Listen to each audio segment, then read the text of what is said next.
Suzuki samurai.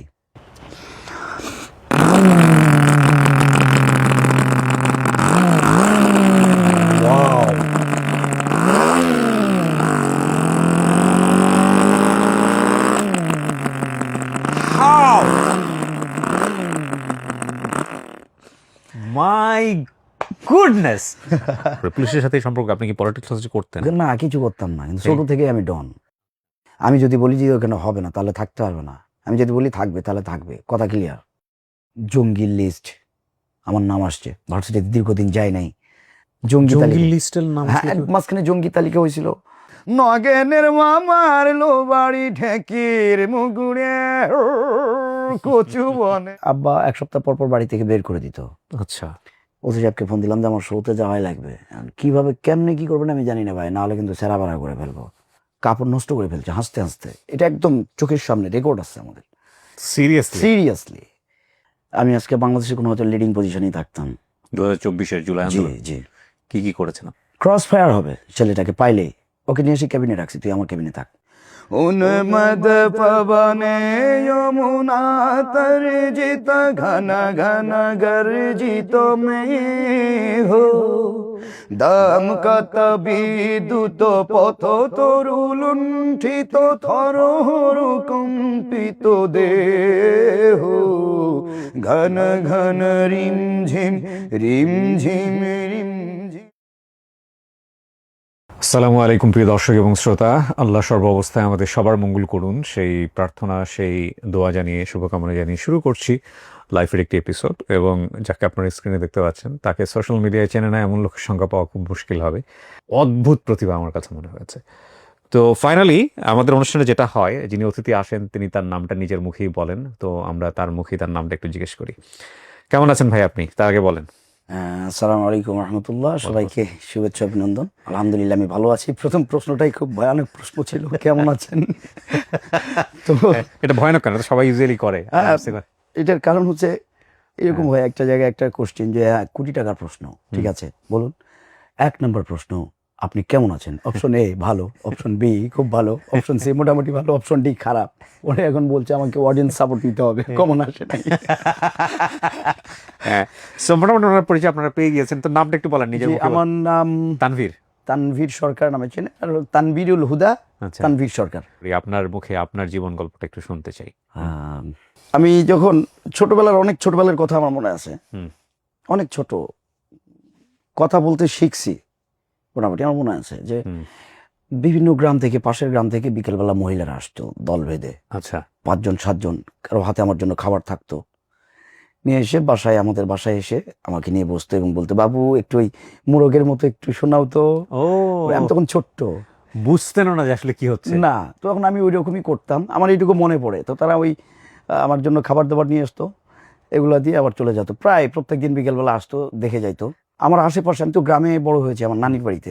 হ্যাঁ, কোথায় জানি গ্রামটা? এটা হচ্ছে নওগাঁ জেলার ধামইরহাট থানা শিববাটি গ্রামে। আচ্ছা, নগদ উত্তরবঙ্গ না? উত্তরবঙ্গ, সঠিক। আচ্ছা, হাঁস মুরগি গরু ছাগল সবকিছু মিলাই, মানে আমার চোখের সামনে যেটা দেখি আমি ওই সাউন্ডগুলো কপি করতে পারতাম। তো আসে, ছোটবেলায় দেখি যে মহিলারা আসে, তারপরে আমি ক্লাসে যখন ওই যে আব্বা মাদ্রাসায় নিয়ে গেল, ক্লাসে বসাই দেয়, সেখানেও অনেকেই শুনতে চায় যে এটা শোনাও এটা শোনাও। তো আপনি এগুলো পারতেন কিভাবে? আমি জানি না, যেটা শুনতাম ওই রকমই করার চেষ্টা করতাম। মোটর সাইকেল ছিল আমার পাশের বাড়িতে, মামাতো ভাইয়ের প্রথম ছিল সুজুকি, সবুজ কালার যেটা সামুরাই। যাই তো, যখনই মোটরসাইকেলের শব্দ পাই আমি জানলার পাশে যেতাম, তারপর সামনে দিয়ে যাচ্ছে রাস্তা, ওটা শুনে আবার একা একা ওই রকম শব্দ করতাম। পারেন আপনি? এখনো পারেন? হ্যাঁ, এখনো তো পারি। এখন মাঝে মাঝে করে দেখেন, আপনি যা বলবেন আর কি, তাহলে আমাদের জমে যাবে আর কি। না না, অবশ্যই শোনাবো। যেমন সুজুকি সামুরাই, এই বাইকটার শব্দ আমি শোনাচ্ছি, এটা যখন যাইতো এরকম করে চশমা খুলে বেলি।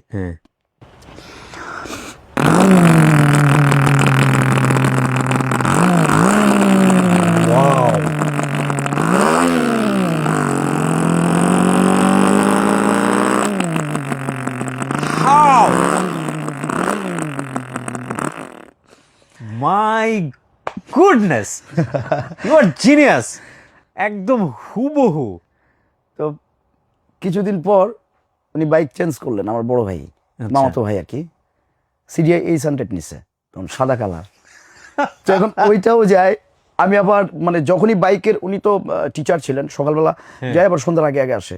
সকালবেলা আমি সাউন্ডটা শুনি, আমি জানলার পাশে দৌড়ে যেতাম, হুন্ডাটা যাবে, আমি শব্দ শুনবো, দেখবো, আবার আসে। তো এরকম দেখতে ওইটাও রপ্ত করে ফেললাম, CGI 800। হ্যাঁ।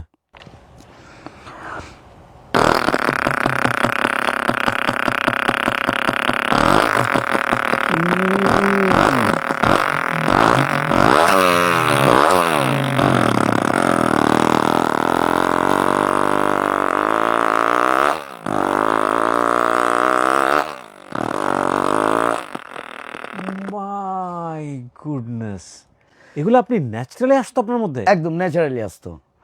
তো এরপরে ওই ইয়ামা RX CGI পরে আরেকটা বাইক কিনছে, হ্যাঁ।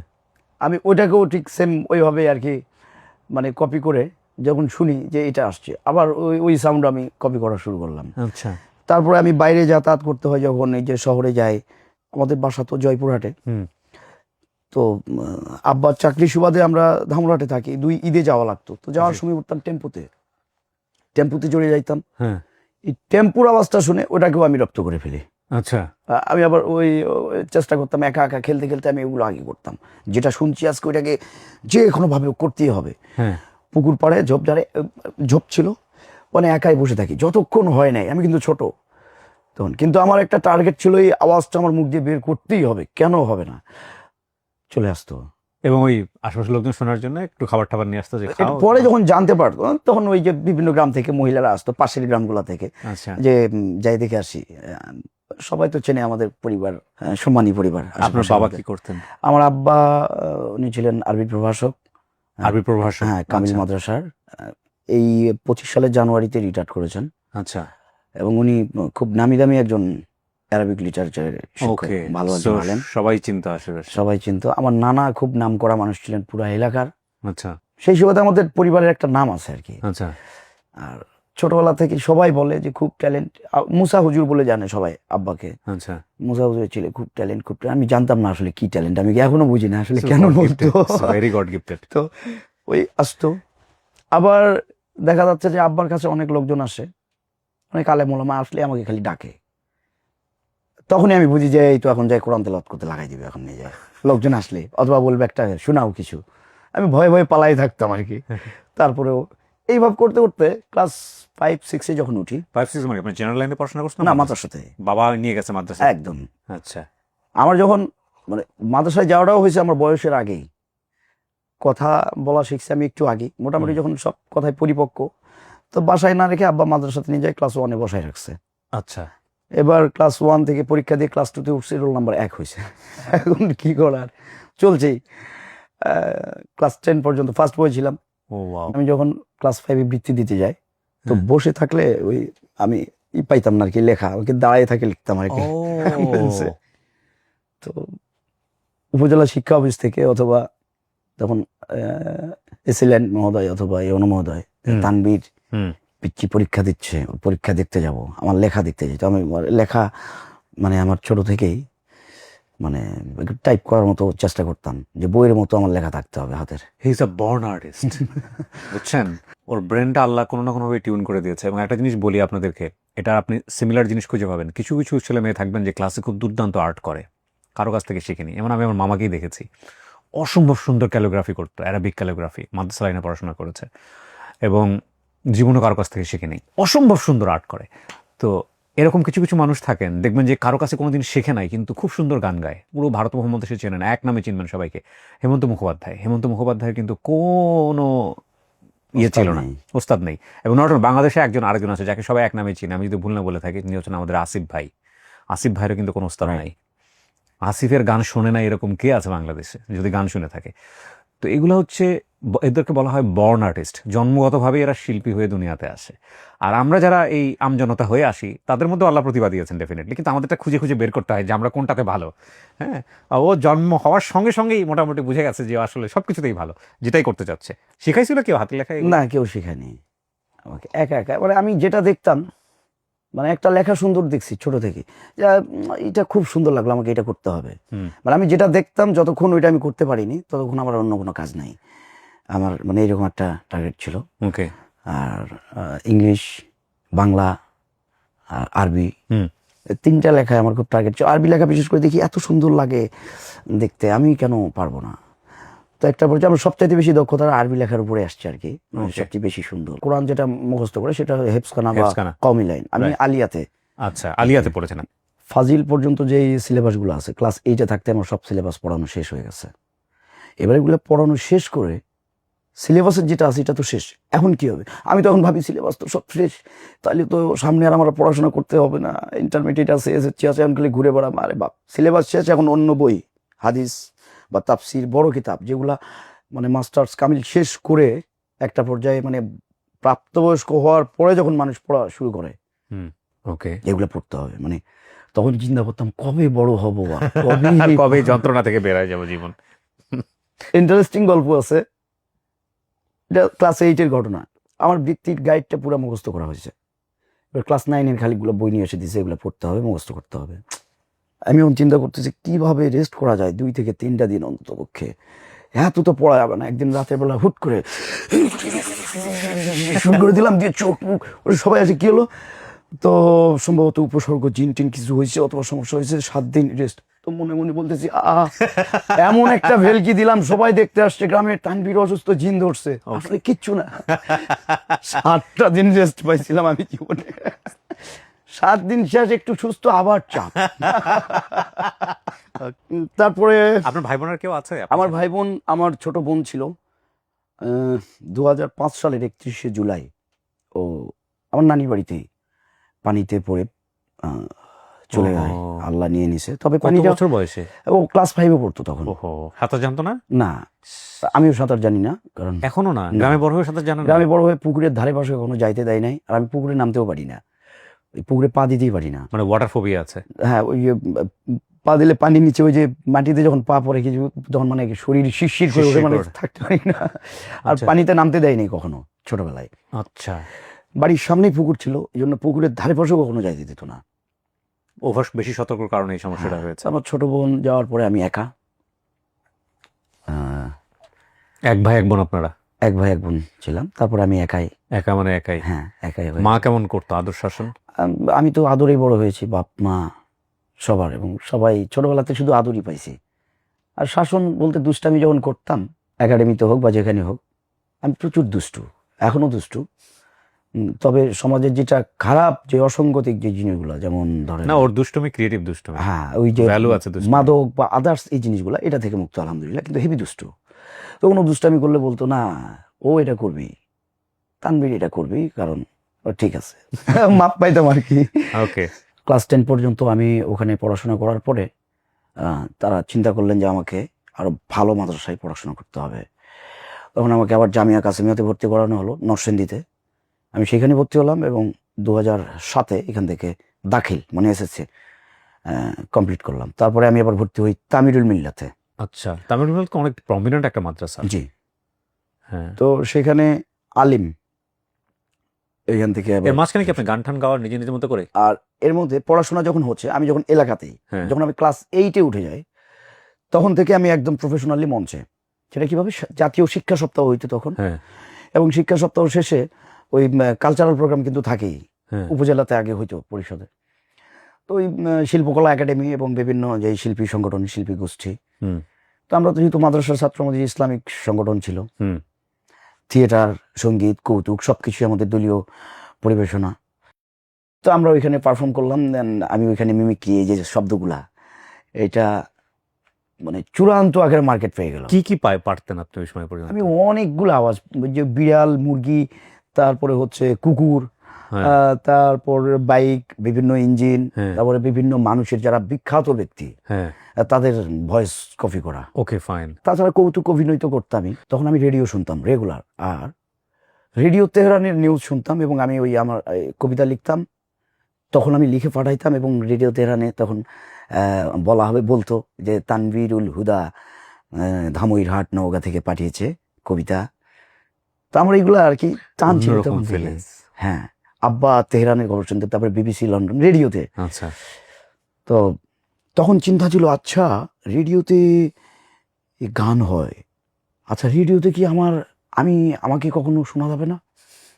এর মধ্যে বলে রাখি, আমি কিছু ইনস্ট্রুমেন্ট বাজানো শিখেছি, মানে নিজে নিজে? এগুলো একা একা। কি কি সেটা? আমি দোতারা টুকটাক বাজাইতে পারি, উকুলেলে, ওকে, প্লাস আমার মানে সবচেয়ে প্রিয় যেটা সেটা হচ্ছে অ্যাকোস্টিক ড্রামসটা আমার ভালো লাগে। সব নিজে নিজে? নিজে নিজে। মাদ্রাসায় পড়ে এটা সমস্যা হতো না? না, সমস্যা হইতো না। শুরু হলো এই স্টেজ। আচ্ছা, আমি একটু বলি, আমার ওনার কণ্ঠ শোনার লোভ সামলাতে পারছি না। আপনি যে কোনো একটা শোনান না আমাদেরকে, যেটা ভালো লাগে। ভানু সিংহ পদাবলী। হ্যাঁ। শান গগনে ঘোর ঘন ঘটা নিষেধ যামিনী রে,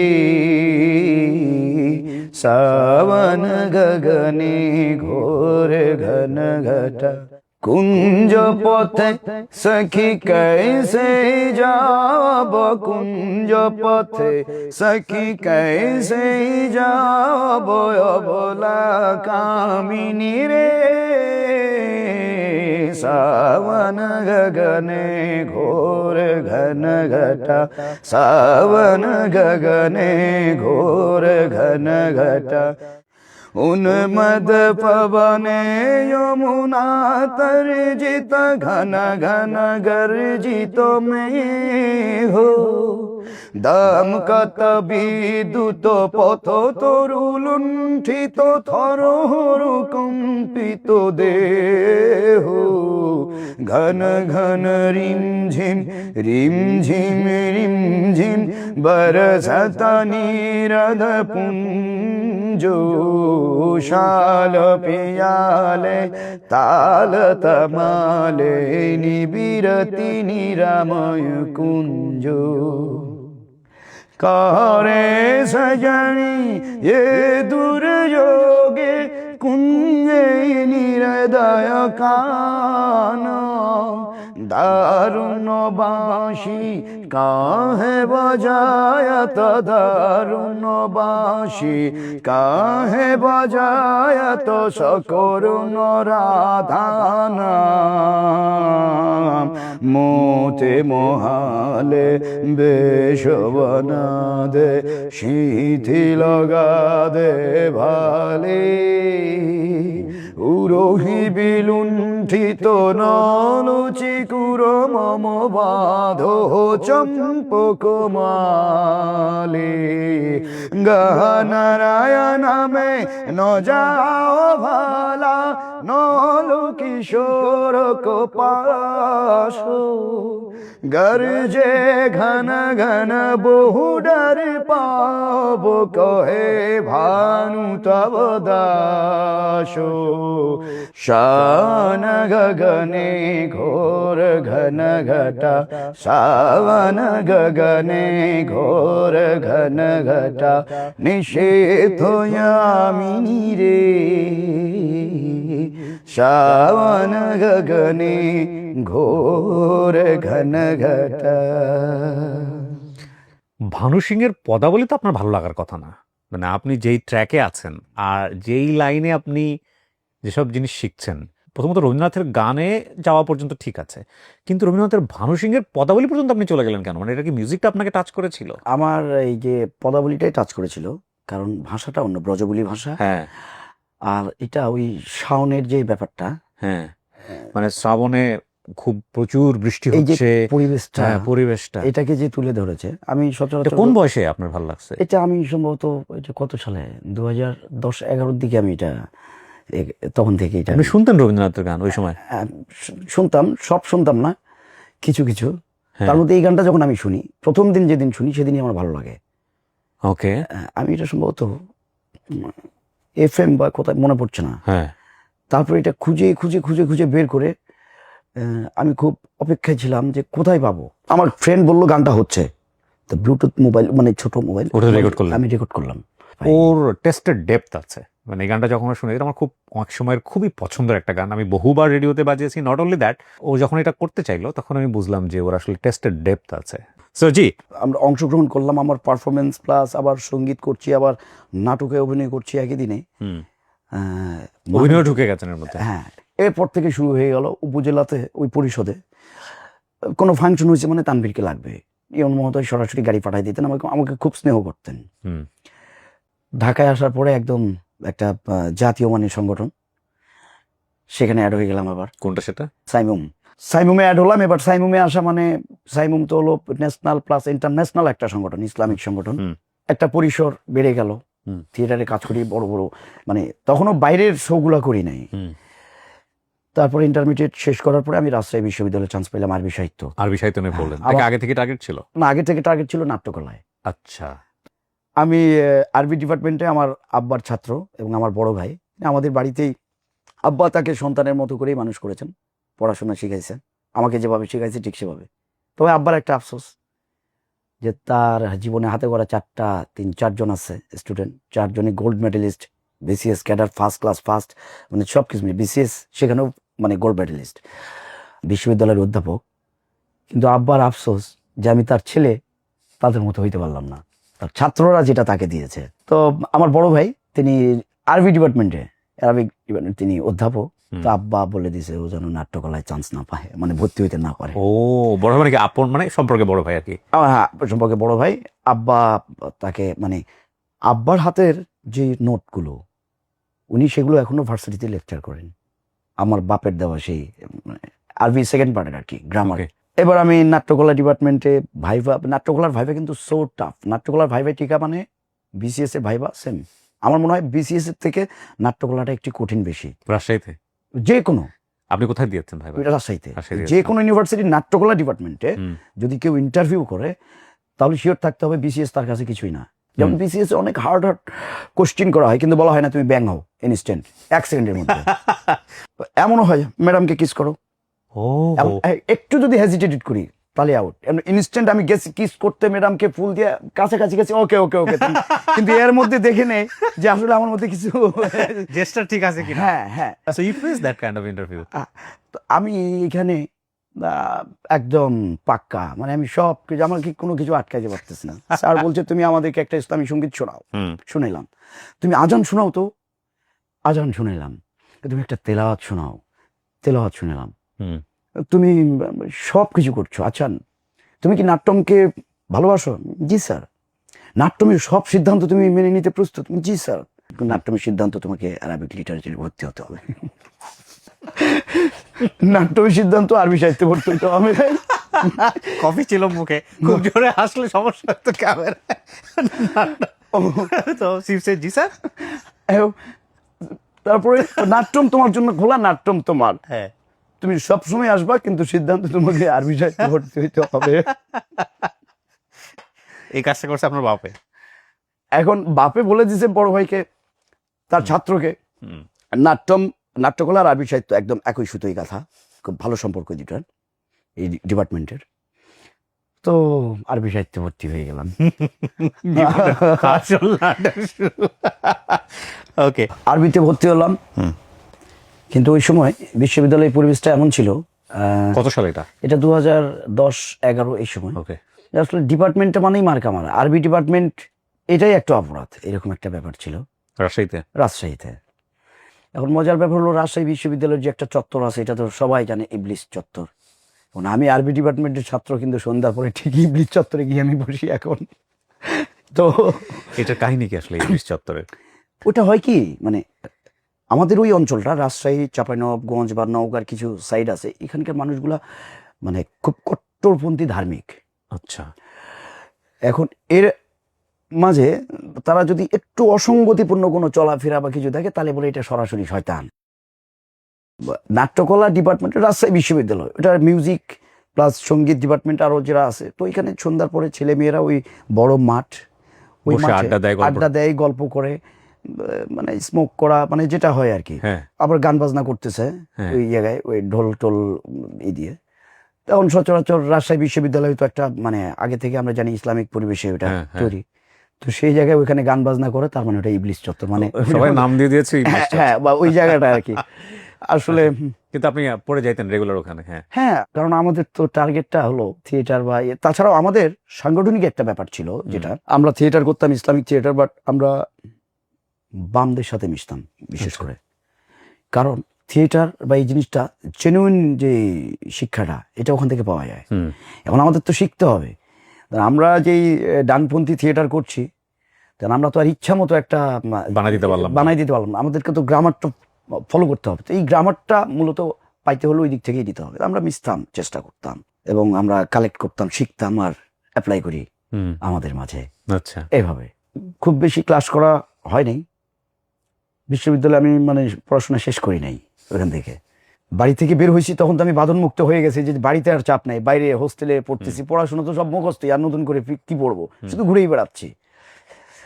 আবার ঢাকা থেকে রাজশাহীতে গেলাম, যাই ভর্তি হওয়ার পরে কিছুদিন পর আবার ঢাকাতে চলে আসলাম। এই কাজ করি বিভিন্ন জায়গায়, শো টো করি, এটা টুকটাক একা একা তখন সাহস করে করছি।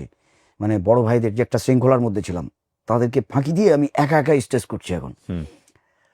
তো এর মধ্যে মিরাক্কেল অডিশন, আমি আবার মিরাক্কেলের অডিশন কিন্তু দিতাম। আচ্ছা, সে মিরাক্কেল 5 থেকে ওকে, অডিশন দিয়ে কিন্তু সিলেকশন হয় না। মিরাক্কেল 6-এ অডিশন দিলাম, অসম সালাতে দিলাম, হইল না। এর মধ্যে মিরাক্কেল 7-এর অডিশন চলে আসলো। এবার রাজশাহীতে পুরো একটা সার্কেল করে ফেললাম, যা আজকে অডিশন এখানে আমাকে সিলেক্ট হতেই হবে, আর না হলে টিম কেউ রাজশাহী থেকে বেরোতে পারবে না, কথা শেষ। হ্যাঁ, আর একটা ভায়োলেন্স ছিল এটাও। ওহো, যদি একবার শুভঙ্করদার সামনে যাইতে পারি তাহলে সিলেকশন, কারণ উনি বোঝে যে ওর ভিতরে কি আছে নিয়ে নেই। কিন্তু তাছাড়া অন্য যে স্টাফগুলো থাকতো তারা কেন জানি অ্যাভয়েড করতো আমাদেরকে। এইটা সিলেকশন হয়ে গেলাম, চলে গেলাম মিরাক্কেলে। ওকে, মিরাক্কেল করে আসলাম।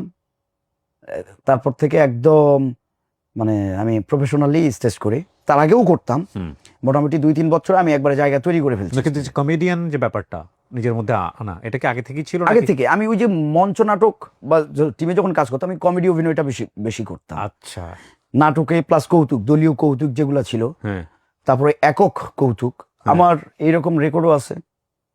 এটা জানি না এখন হয় কিনা, তবে আমি এখন ওই চ্যালেঞ্জ গ্রহণ করলে ওইরকম এটা করতে পারবো। রেকর্ডটা হচ্ছে এইরকম যে আমি পারফরমেন্স করতেছি, সামনে মহিলা পুরুষ 2 ক্যাটাগরির দর্শকই 2-4 জন কাপড় নষ্ট করে ফেলছে হাসতে হাসতে। এটা একদম চোখের সামনে রেকর্ড আছে আমাদের। সিরিয়াসলি হাসতে হাসতে হাসতে হাসতে আবার হাসতে হাসতে নওগাঁর মান্দা উপজেলায় প্রোগ্রামটা ছিল ওই সময়, বিগত সরকারের সময়, একটা অঙ্গ সংগঠনের। আমি ভাবছি যে সম্ভবত কেউ স্ট্রোক করছে বা চেয়ার থেকে পড়ে গেছে ওহো স্টেজ, আমি ভয় পেয়ে গেছি। তারপরে উনি স্টেজের সামনে এসে বল, ভাই 5টা মিনিট বিরতি দাও ভাই, মরে দাও ভাই, সব আটকে গেছে। আমি তখন বললাম কি হইল এটা। মিরাক্কেল করার আগেই মোটামুটি আমি মিউজিকে এবার ওই যে একটু টুকটাক প্র্যাকটিস করতেছি, তবে হারাম না যেটা। তখন থেকে আমি মাসাইল ফতুয়া এই বিষয়গুলোও গবেষণা করতাম, যে আসলে এটার কি হতে পারে, বাদ্যযন্ত্র হারাম, কোনটা হারাম আর কোনটা চলবে, এটাও আমি একা একা থিওরি করতাম। তো আমি দেখলাম 2 সাইড বন্ধ, এই বাদ্যযন্ত্র হারাম। দ্যাট মিনস ঢোল, বাঁশি, এটা সরাসরি হারাম। রাসূলুল্লাহ সাল্লাল্লাহু আলাইহি ওয়াসাল্লাম বলেছেন যে বাঁশির আওয়াজ শুনলে এত জোরে তোমরা কানে আঙ্গুল ঢুকাই দাও যেন কান ব্যথা পায়। ওরে বাবা, মানে বাঁশির শব্দটা যেন কোনোভাবে না ধরে, কারণ এটা সরাসরি শয়তানের সিঙ্গা। সহিহ হাদিস, রাসূল সাল্লাল্লাহু আলাইহি ওয়াসাল্লাম বলেছেন। আমি অ্যাভয়েড করি অ্যাকোস্টিক ড্রামস, উপরে বন্ধ নিচে খোলা। দফ যেটা, এটা তো জায়েজ। হ্যাঁ, তারপরে ছোট যেই দফগুলো হাত বায়া, ওগুলা কিন্তু জায়েজ। আচ্ছা, দফ অ্যারাবিয়ান। এখন আমার প্রশ্ন হয়েছে, অ্যারাবিয়ান কিছু করলো সেটা হইলেই তাহলে আমাদের জায়েজ? তাহলে আমাদের কালচার, মূলত প্রত্যেকটা দেশ এবং জাতির একটা নিজস্ব কালচার রয়েছে, সেই কালচার সেই জাতিকে ধরে রাখতে হবে, তবে যেন সেটা শিরকের পর্যায়ে না যায়। That's final. আমরা এখন যদি এটাকে ফতুয়া দিতে চাই, আমরা নেগেটিভও করতে পারবো, আবার যদি ফতুয়ায় আসে আমরা এটাকে পজিটিভ করে পানির মতো করে দিতে পারবো। কিন্তু আমাদের মধ্যমটাই, যেটা যতটুকু না হইলেই নয়, আবার যতটুকু এটা করা উচিত। তো আমি একা একা এই জিনিসটা চিন্তা করতাম, কারণ আমি জানি আমার বাপ অনেক বড় একজন আলেম, এবং আমিও একটা সময় এটা একটা মানে ওই আদর্শ হবে, এটা কখনো আমাকে যেন মানুষ খারাপ না বলে। আমি কিছু আধ্যাত্মিক গানগুলা আমি ছোট থেকে চেষ্টা করতাম। কারো দোকানে বিপ্লবের গান, কারো দোকানে দোকানদারি করলি জীবন ভর, চিনলি না তুই কি মহাজন কে সে কারিগর, কানে কানে কথা লাগাই চোখে রঙিন স্বপ্ন দেখায়, বিষ খাওয়াইয়া হজম করায় বলে দুধের স্বর, মন্দে ভালোয় মিশাই বানায় রং তামাশার ঘর, সে এক আজব কারিগর মনা আজব কারিগর, সে এক আজব কারিগর মনা আজব কারিগর। আর প্রেমের গান, এই টাইপসের গান আমি একদম হেট করি, আমি পছন্দ করি না, কখনো গাইও না।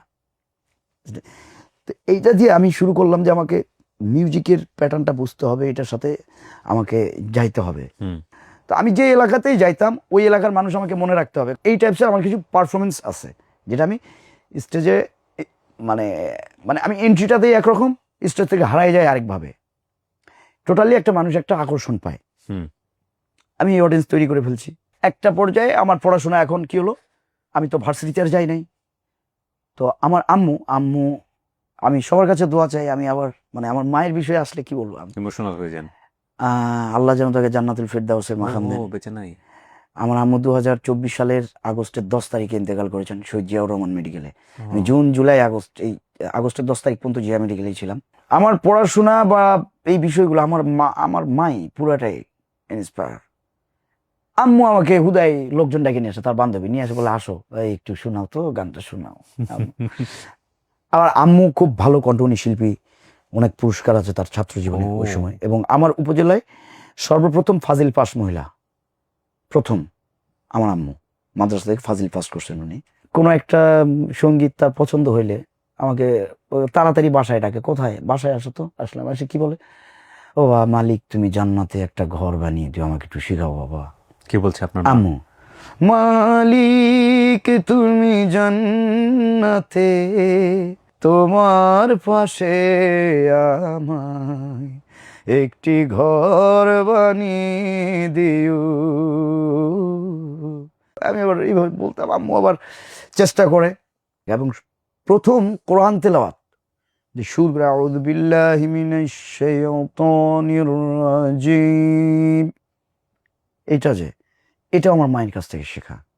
এর মধ্যে জঙ্গির লিস্ট আমার নাম আসছে, ভার্সিটিতে দীর্ঘদিন যায় নাই। জঙ্গি লিস্টের নাম, হ্যাঁ, মাঝখানে জঙ্গি তালিকা হয়েছিল 14। সিরিয়াসলি? হ্যাঁ, তো আমার কি হয়েছে, আমি দীর্ঘদিন অনুপস্থিত, সন্দেহভাজন, গিয়ে ভর্তি ক্যান্সেল করাইছি ওহো, অ্যাপ্লিকেশন করে। এটা একটা বিশাল কিন্তু ধাক্কা, কিন্তু আমার এই টাইপসের ধাক্কাও আছে, পলিটিক্যাল অনেক ধাক্কা, আমি ওই গল্পে যাই নাই। পলিটিক্যাল অনেক অনেক ধাক্কা আমাকে পেরিয়ে যেতে হয়েছে। এটা হচ্ছে আল্লাহ আমার উপর স্পেশালি কিছু মদত করেছেন, বিধায় আমি এখন বন্ধু বেঁচে আছি। আজকে আমার বেঁচে থাকার কথা না। কিন্তু আপনি জানেন, আপনি জীবনে যদি কোনোদিন, এই যে আপনার লিস্টে নাম আসছে, এই যে কোনোদিন যদি আপনি ধরেন দেখা গেল যে কেউ আপনাকে বাটে ফেলতে চায়, ইটস আ ডকুমেন্টস। আপনি তো ওই সময় গিয়ে বলতে পারবেন না যে ভাই, কারণ সে তো আপনাকে চাচ্ছে বাটে ফেলতে। সে বলবে দেখেন ও যে একসময় জীবনে বিশ্ববিদ্যালয়ে যেগুলো জঙ্গি তালিকায় তার নাম ছিল, দেখেন এই যে নাম। কি বলবেন আপনি? এটা হলো এই যে একজন মানুষ যখন জেলে যায়, সে অপরাধী না নির্দোষ সেটা পরের বিষয়, কিন্তু জেলে একবার ঢুকছে তো এখন ধরেন জীবনের কোন এক পর্যায়ে এলো একটা লোক যদি তাকে খারাপ বানাতে চায়, আরে কিন্তু জেলে ঢুকছে, আপনি জানেন জেলে ঢুকছে। এখন কথা হলো জেলে ঢোকাটা হয়তো পুরোপুরি ভুল ছিল, এখন সে ওই জায়গায় অ্যাপ্রুভ করার সুযোগ নেই, কারণ সে তো চাচ্ছে তাকে খারাপ বানাইতে। কি ভয়ঙ্কর না এগুলা? এবং এই কারণে তখন সার্কুলার দিল, যাদের এরকম সন্দেহভাজন তাদের ভর্তি ক্যান্সেল করাইতে হবে। তা আমি সশরীরে উপস্থিত হলাম, আমাকে দেখে কি অবস্থা, এটা কেমন হয়। এদিকে ফাজিল তখন ভর্তি হলাম, ফাজিল পরীক্ষা শেষ করলাম, রেজাল্ট হলো পাস, ভালো রেজাল্ট আলহামদুলিল্লাহ। তারপরে আবার কামিল মিরাক্কেল করে আসার পরে কেরিয়ার চলছে, ফুল ইভেন্ট সাপোর্ট নিয়ে আমি কাজ করছি বিভিন্ন জায়গায়, প্লাস পড়াশোনা করছি। কামিলও শেষ করলাম, তারপর থেকে এভাবেই চলছে আর কি। মানে আমার জীবনে যে অনেক বড় কোনো স্বপ্ন, এরকম কোনো স্বপ্ন নেই নাই, এলাকাতেই থাকি। সবাই বলে ঢাকায় আসো, ঢাকায় আসো, ঢাকায় কেন আসো না, এই কেন করো না, ঢাকায় আসলে বললাম ঢাকায় গিয়ে কি হবে, ঢাকায় আমি একদিন আল্লাহ চাইলে আমি এলাকা থেকে ঢাকাকে আমার কাছে নিয়ে আসবো। ভালো বলছেন। হ্যাঁ, যদি আমার ভিতরে কিছু থাকে আমি এখান থেকে সম্ভব, এটাই বলতাম। দিয়ে আমি আছি এলাকায় আছি, থাকতে থাকতে ঢাকায় আসি যাই কিছুদিন থাকি। বাট ব্যাপারটা হয়তো কি, অনেকেই থাকে না যেমন কাজের পিছনে ঘোরে, ভাই আমাকে একটু চান্স দেন, ভাই আমাকে একটু টিভি দেন, বা ভাই আমাকে একটু সাথে নেন। আর আমার ব্যাপারটা এরকম, আমাকে কাজ আছে এবং আমি কাজে রাই দিই, ভাই পরে করিস, বা পারলে আমাকে ছাড়া অন্য কাউকে নিয়ে কর, আমার ভালো লাগতেছে না। মানে আমার বিষয়টা অরিজিনালি এরকম। মনিটাইজেশন আসলো ফেসবুকে, ফেসবুকের প্রতি ইন্টারেস্টেড না, এমনি টুকটাক ভিডিও দিই। যখন মোটামুটি রেসপন্স ভালো পাচ্ছি, তাহলে ঠিক আছে একটু ভিডিও টিডিও দিই। ঠিক এই সময় আম্মু অসুস্থ হয়ে গেছে 2023 সালে। পুরা 2023 সাল আমি হাসপাতালে থাকছি আম্মুকে নিয়ে। তারপর 24 সাল জুন মাসে গেলাম শহীদ জিয়াউর রহমান মেডিকেলে, সেইখানে গিয়ে আম্মুর সমস্যাটা ফাইন্ড আউট হইলো কোলন ক্যান্সার। তারপর অপারেশন হইলো, অপারেশন করার ঠিক 40 দিন পরে আম্মু মারা গেছে। এর মধ্যে আন্দোলন হইলো, আমি সেখানেও লিড করেছি, এই যে আন্দোলন যেটা গেছে, এখানে এমন কিছু কিছু কাজ আমি করেছি। হয়তো আম্মু মারা না যাইলে আমি আজকে বাংলাদেশের কোনো হয়তো লিডিং পজিশনেই থাকতাম। 2024-এর জুলাই জি আন্দোলন জি কি করেছেন? ক্রস ফায়ার হবে ছেলেটাকে পাইলে ওকে নিয়ে এসে ক্যাবিনে রাখছি, তুই আমার ক্যাবিনে থাক, মায়ের ক্যাবিনে থাক। তাই নাকি? হ্যাঁ, অ্যারেস্ট করছে। আমি বললাম এই মানে আল্লাহর কি কাম, বগুড়া শহরে যত পুলিশ ছিল সব ছিল আমার সার্কেল, আচ্ছা, A to Z। আর ও আপনি ওই সময় বগুড়াতে মাকে সৈজিয়াত, আচ্ছা সৈজিয়াত তো বগুড়ার, হ্যাঁ সিলিমপুর ওই এলাকাটায় হ্যাঁ। পুলিশ ধরছে। আমি বললাম ও ইন্টার্ন ডাক্তার, আমার মায়ের তুই কি করতেছিস সেটা, তাহলে তুমি যা, ছাড়াই দিয়ে পাঠাইছি, তুই ক্যাবিনে চলে যা, নাম্বার দিয়ে দিচ্ছি ক্যাবিনে। এবার আমার যারা পরিচিত পুলিশ বগুড়াতে প্রত্যেক দিন তারা আমার সাথে সময় দিচ্ছে। মানে পুলিশের মধ্যে আমার একটা সার্কেল আছে, বিশাল সার্কেল। এটা আসলে পার্সোনালি ভালোবাসা তৈরি করা, কোনো ইমেজে না, মিরাক্কেল হওয়ার আগে থেকে প্রত্যেকটা আপডেট আমাকে দিত। আমি তো ঢাকায় ছিলাম, বগুড়া খুব উত্তাল ছিল ওই সময়টাতে। উত্তাল মানে আমি যেটা করছি ওই দিনটা আমার সবচাইতে কষ্টের। ওই দিনটা প্রায় 60 জনের উপরে একটা করে রিক্সা জাস্ট আসতেছে, 2-3 জনকে নিচে ফালায় দিয়ে আবার চলে যাচ্ছে। লাশ না, তাহলে গুলি, আহত। ও এখন ওকে যে এখানে তুলবে আর কেউ নাই, ওকে তো ওটিতে নিতে হবে, একটা মানুষ নাই। আমি আমার একটা ফ্রেন্ডকে ফোন করলাম ঢাকায়, কি অবস্থা এখানে, তোকে ঢাকায় থাকতে হবে না, আন্দোলন করার বহু লোক আছে, তুই আমার কাছে আয়। ওর বাসা বগুড়াতেই, তুই এইখানে আয়, তোকে এইখানে দরকার। ও রাবার বুলেট খাইছে এবং আমার সাথে লোক দরকার, ও রাতারাতি চলে গেল। আমি একা যাকে পাইছি তাকে নিয়ে ওই লোকগুলাকে শুধু অপারেশন থিয়েটারের সামনে নিয়ে এসে ওদেরকে আবার ফালাই দিয়ে চলে গেছি, যে এক এক করে নিয়ে এসছি। তো একটা ছেলেটা ছিল সনাতন ধর্মের, চুল বড় বড়, পতাকাও, ওকে সোশ্যাল মিডিয়ায় তখন ভাইরাল হয়েছিল, গুলি লাগছে। বলছে ভাই আমি সনাতনী ধর্মের ভাই, আমি তো সনাতনী আপনাদের ধর্মের না, কিন্তু আমি বাংলাদেশি ভাই, আমারে সাত মাথায় নিয়ে চলেন ভাই, এখানে কিচ্ছু নাই, সাত মাথায় স্বাধীনতা আছে ভাই, আমারে ওইখানে নিয়ে চলেন। আমি কোনোভাবেই কান্না ধরে রাখতে পারি নাই। সাতমাথা অনেকে আপনারা চিনবেন না, বগুড়ার বিখ্যাত জায়গা সাতমাথা, বগুড়ার সাতটা main রাস্তার point। মোড় একদম মেন, যেটাকে বলা হয় বগুড়ার হার্ট কেন্দ্র, সেটাকে সাতমাথা বলে। আমি কেঁদে ফেললাম, আমি বললাম ভাই স্বাধীনতা অলরেডি হয়ে গেছে, সুস্থ হয়ে স্বাধীনতা তোমাকে উদযাপন করতে হবে। ও কাতরাচ্ছে, শুধু একটাই কথা আমাকে সাত মাথায় নিলে, আমি স্বাধীনতা চাই। যেই রকম সিচুয়েশনে আমি আসলে কি করব, এতটা একা হয়ে গেলাম পৃথিবীতে, সারাটা জীবন এত আদরে আহ্লাদে বড় হয়েছে, আমি জীবনে কোনোদিন কষ্ট পাই নাই। কিন্তু এখন বুঝতে পারছি আসলে মানে জীবনটা কি। আমার মনে হয় জীবন এখন থেকে শুরু হইলো। বিয়ে শাদী কত সালে হলো? 2020 সালে। ওটা কি মানে অ্যারেঞ্জ করে না অ্যারেঞ্জ করে। Arrange marriage? হ্যাঁ, আমার বাপের পছন্দে। মাস্টার্স কমপ্লিট হয়েছে 2017 সালে আমার। ওকে। তো এটা ভালো হয়েছে, যদি না হতো আম্মু হয়তো আমার বউ দেখতে পাইতো না।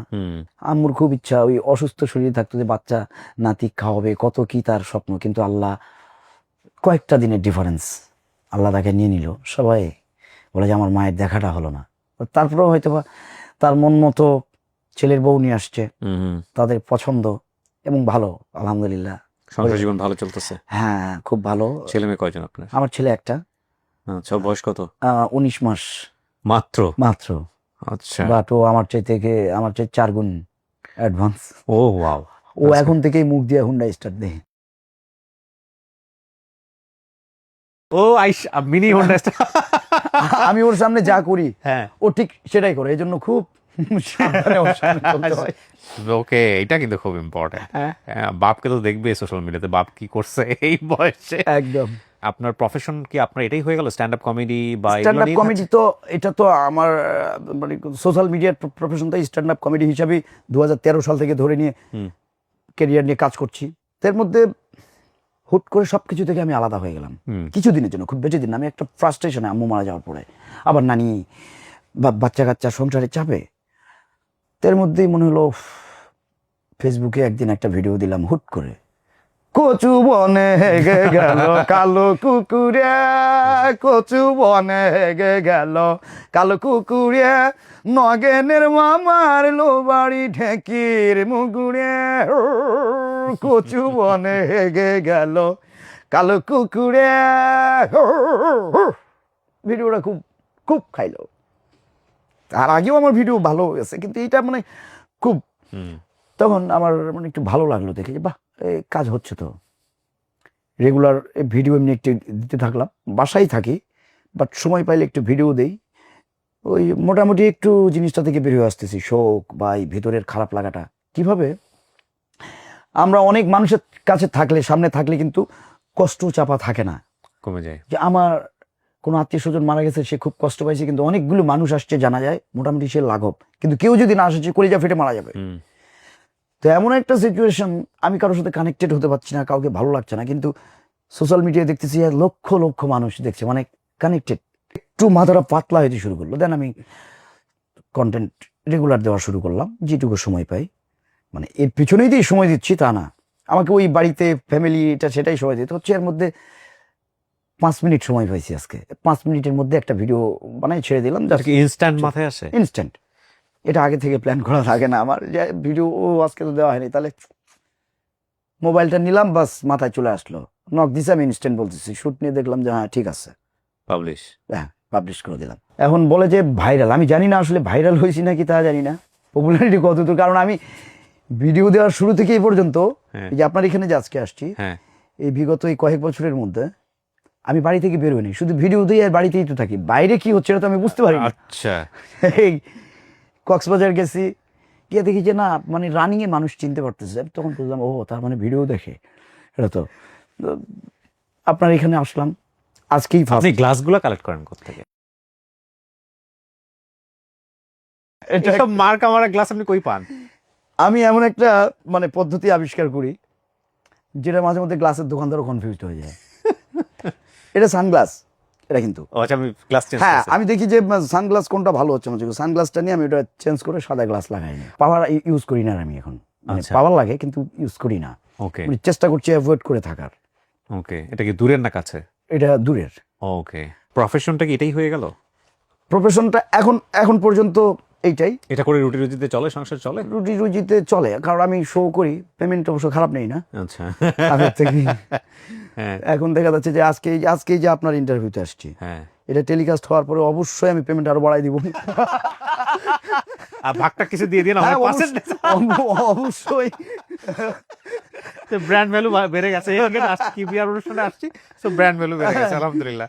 ও দ্যাটস গ্রেট গ্রেট। তো দেখি ফেসবুক থেকে এখন একটা আর্ন দিচ্ছে, যদি বা আগের মতো দেয় না ফেসবুকে এখন একটা। হ্যাঁ, ও তো তারপরেও আমি মানে এখান থেকে যে আমাকে আর্ন করতে হবে ওইটা টার্গেট না, আমার টার্গেটটা হচ্ছে মূলত যে আমার অডিয়েন্সটা ধরে রাখতে হবে। হাসতে হাসতে রাষ্ট্রের বহু জিনিস আছে যেগুলো নিয়ে খুব দুর্দান্তভাবে বাস দিয়ে দেওয়া যায়। হ্যাঁ, সো আপনার বাবার সাথে আপনার কি অবস্থা?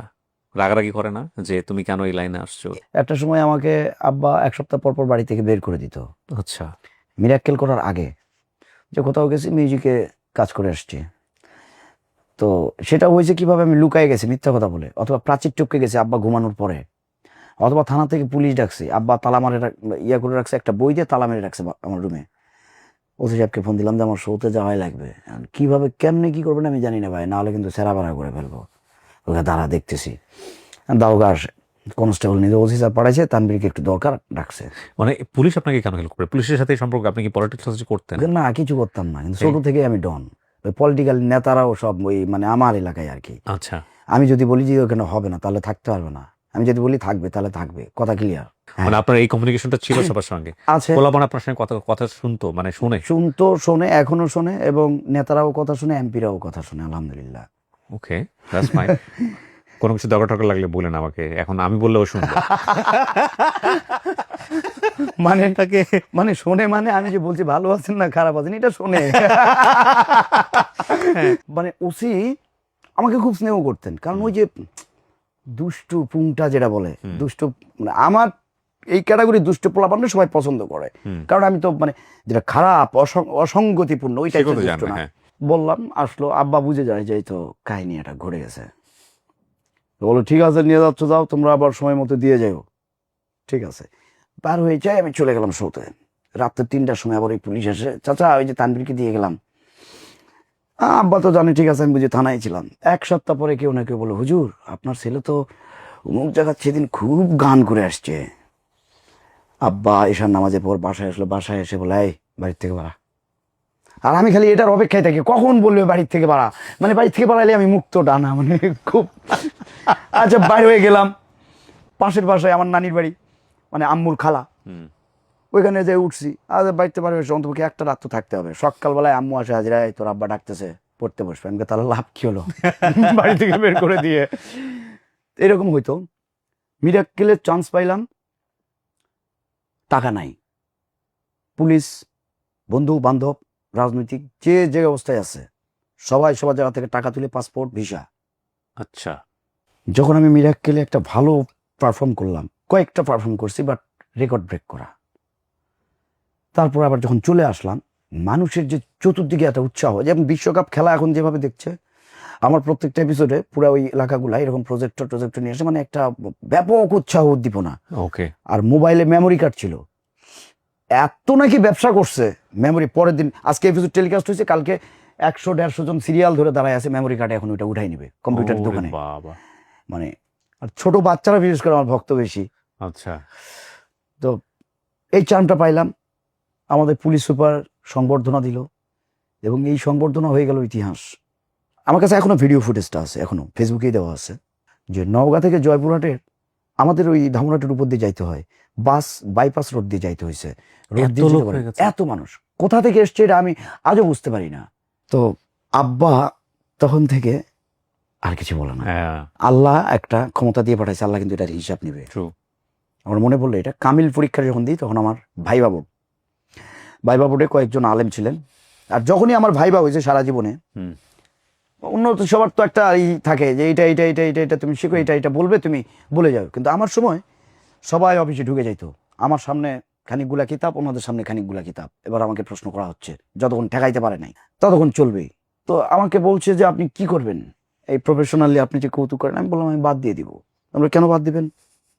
আল্লাহর কাছে জবাবদিহি করতে হবে। তো আল্লাহ তো আপনাকে প্রতিভা দিন। ঠিক আপনার এই কথাটা হাদিস শরীফ খোলেন, দেখেন কিতাবুল জেহক, কিতাবুল মাজাহ, ঠাট্টা হাসি কৌতুক অধ্যায় তো আছে আপনার জন্য, তো আপনি বাদ দিবেন কেন? দেখেন ওয়াজ মাহফিলে ধরেন আমি সুদ নিয়ে কথা বলবো, তাহলে বলবো হুজুর কোরআন থেকে কথা বলেন, আর নয় পরের বক্তা নিয়ে আসেন, মানে বন্ধ, মানে হক কথা বলতে গেলেই মাহফিলটা বন্ধ, এরকম একটা পরিবেশ ছিল। তো বলছে যে আপনি চমৎকার ভাবে হক কথা বলতে পারবেন, আপনার কাজ থাকবে আমরু বিল মারুফ নেহি আনিল মুনকার, এটাকে বেস করে আপনি জোকস বলবেন, আপনি কৌতুক করবেন, আপনি এটা চালিয়ে যাবেন। কেন আপনি বন্ধ করবেন, বাদ দিবেন? এটাই আপনার কাজ। উদউ ইলা সাবিলি রাব্বিকা যুল হিকমা ওয়াল মাউইজাতিল হাসানা, তোমরা তোমার রবের দিকে আহ্বান করো উত্তম কৌশল অবলম্বন করে। তো এটা আপনার দাওয়াতের কৌশল, আল্লাহ আপনাকে এই প্রতিভা দিয়েছেন, আপনি এই প্রতিভা দিয়ে এইভাবেই দাওয়াত করবেন। মানে মাঝখানে আমি একটু কনফিউশনে ছিলাম, কি করব না করব, যে কামিল শেষ হচ্ছে আমার, তখন ডিসিশন নিলাম এটাই করতে হবে।